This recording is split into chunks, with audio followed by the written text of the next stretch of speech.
नमस्कार दोस्तों, आज मैं आपको भाई दूज व्रत में सुनी जाने वाली गणेश भगवान की कहानी सुनाने जा रही हूँ।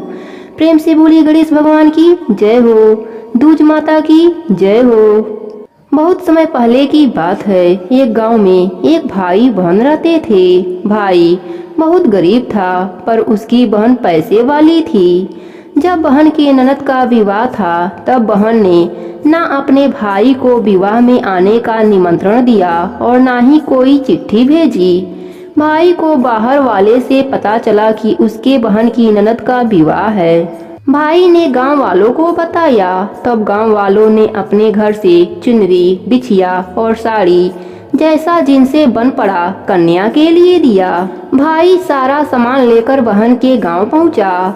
बहन की छत से उसकी देवरानी ने देखा और जाके बहन से बोली, भाभी जी, आपके भाई आए हैं। बहन ने पूछा, कैसे आए हैं और क्या पहना है? देवरानी ने कहा, पैदल आए हैं, फटी पगड़ी फटी धोती पहने हैं। बहन बोली, मेरे ससुर हवेली के सामने दुकान में बैठे हैं, मुझे शर्म आती है। भाई को बोलो पीछे के दरवाजे से आए। भाई के आते ही बहन ने भाई को एक कमरे में बंद कर बाहर से ताला लगा दिया। एक तरफ लड़की का विवाह हो रहा था, गाजे बाजे बज रहे थे, अतिथियों को भोजन कराया जा रहा था और दूसरी तरफ भाई को कोई पानी तक पूछने वाला नहीं था। भांजे की बहू को दया आई और उसने दरवाजा खोल दिया। दरवाजा खुलते ही भाई वहां से भागा। 2 दिनों से भूख प्यास के कारण उसे चक्कर आने लगे। रास्ते में गणेश जी का मंदिर था, वहां जाकर गिर गया। रोते रोते गणेश जी को अपनी व्यथा सुनाई और बोला, आज मेरी गरीबी के कारण से मेरी सगी बहन ने मुझे धिक्कार दिया। घर जाने पर मेरी पत्नी जब पूछेगी कि विवाह से क्या मिठाई लेकर आए हैं, तो मैं क्या जवाब दूंगा?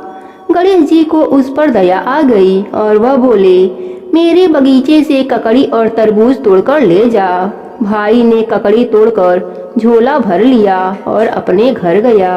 घर जाते ही बच्चों ने पूछा, पिताजी, बुआ के यहाँ से हम लोगों के लिए क्या लाए हैं? झोला खोलते ही छोटे तरबूज सोने के गेंद में बदल गए। बाकी की तरबूजे काटे तो उसमें से हीरे मोती निकले। पत्नी बोली, आप बहन के घर से इतना कुछ क्यों लाए? आपकी बहन ने हम लोगों को बहुत ज्यादा दे दिया है। भाई ने कुछ जवाब नहीं दिया। गणेश भगवान की कृपा से उनके दिन बदल गए। भाई का काम धंधा जोरों से चलने लगा। धीरे धीरे गहने बने, रहने के लिए मकान बन गई। पत्नी बोली, ननद जी को बुलाकर लाओ। भाई नए कपड़े नए जूते पहनकर रथ में बैठकर बहन को लेने गया। देवरानी बोली, भाभी जी, आपके भाई आए हैं। बहन ने पूछा, कैसे आए हैं और क्या पहना है?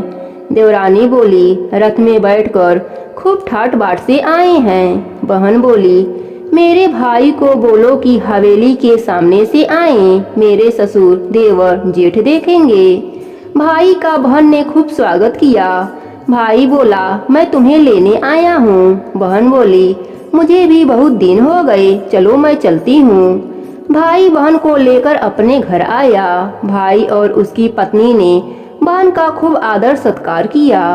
जो चीजें मांगी सब बनवा कर दिया। बहन बोली, भाई, मुझे जूते चाहिए। भाई ने मोची को बुलाया और कहा, मेरी बहन के लिए ऐसा जूती बनाओ जो मुँह से बोले।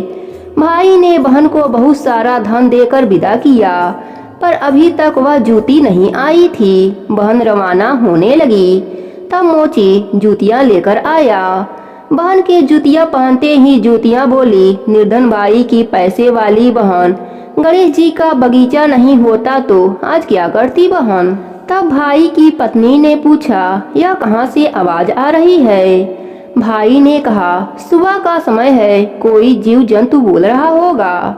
भाई ने घोड़े गाड़ी को जल्दी जाने को कहा। बहन के जाते ही पत्नी जिद करके बैठ गई कि जूतियां क्या बोल रही थीं।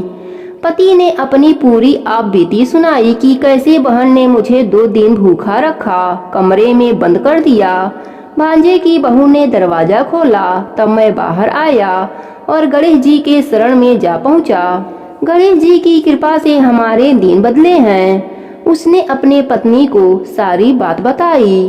तब पत्नी बोली, अगर मुझे पहले मालूम होता तो मैं आपके बहन को कुछ ना देती। मेरा दिया हुआ सब कुछ वापस लेकर आओ। तब पति बोला, सुहासिनी के आशीष से ही हमें गणेश जी ने सब दिया है। अगर वह मुझे भूखा प्यासा कमरे में बंद नहीं करती तो मैं गणेश जी के मंदिर में क्यों जाता? क्या मैं गणेश जी को अपना दुखड़ा सुनाता?